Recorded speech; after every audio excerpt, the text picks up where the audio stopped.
भौमासुर नाम का दैत्य जिसका नाम जिस राजधानी में रहता है उस राजधानी के नाम है प्रयाग ज्योतिषपुर।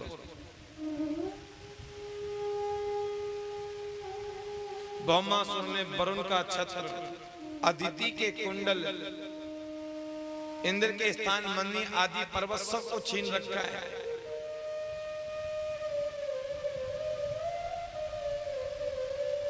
भौमासुर के एक राक्षस का नाम है मुर,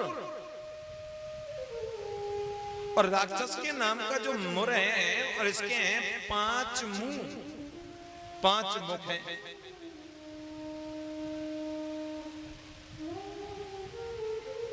भगवान के पास एक प्रयाग ज्योतिषपुर से एक पत्र जाता है, सभी राजाओं को कारागृह में डाल दिया है, उनकी जितनी भी बेटियां उनको कारागृह में डाल दिया है। उन बेटियों ने एक पत्र लिखा, उन्होंने कहा स्वामी हे द्वारकाधीश, तुम जगन्नाथपुरी वाले हैं, तुम सवरे जग की रक्षा करते हैं जगन्नाथ, तुम्हारे यहां सब द्वार खुले रहते हैं। हम भौमासुर की जेल में कारागृह में बंद हैं, हम नहीं चाहते कि हमारे चरित्र पर कलंक लगे। हम ऋषि मुनि आदि राजा महाराजाओं की कन्या हैं, तुम आओ और प्रयाग ज्योतिषपुर के राजा भौमासुर से हमारा छुटकारा दिलाइए। अब जैसे भगवान इस पत्र को पढ़ा, सुरसेना के साथ पधारे, और सेना के साथ जब पधारे, प्रयाग ज्योतिष की एक नियम है, हजारों मीलों से पता चल जाता है कि शत्रु आ रहा है तो सायरन बजना शुरू हो जाता है। अब सायरन जैसे बजा, आवाज होने लगी, मुर नाम का दैत्य समुद्र के तल में सो रहा है, जल में सो रहा है।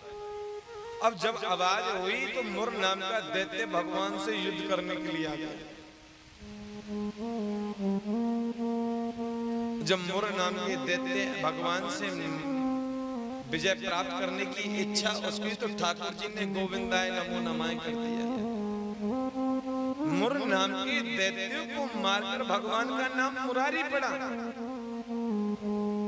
4 वाले ब्रह्मा तो है, परंतु 5वां कौन है? 5 सिर वाला मुर नाम का दैत्य था, कोई इसको मार नहीं सकता था सिवाय ईश्वर के। मरने के तपस्या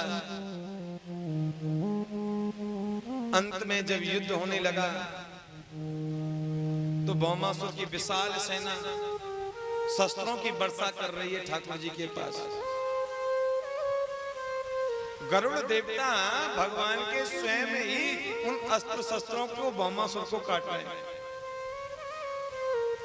गरुड़ जी अपने पंखों से स्वयं कह रहे, जैसे हाथियां अपना सूंड चलाकर एक दूसरे को जल फेंकते हैं, ऐसे ही गरुड़ जी बाण भी उड़ा रहे हैं। सुपेन पक्षायाम निरंतः गर्जनः।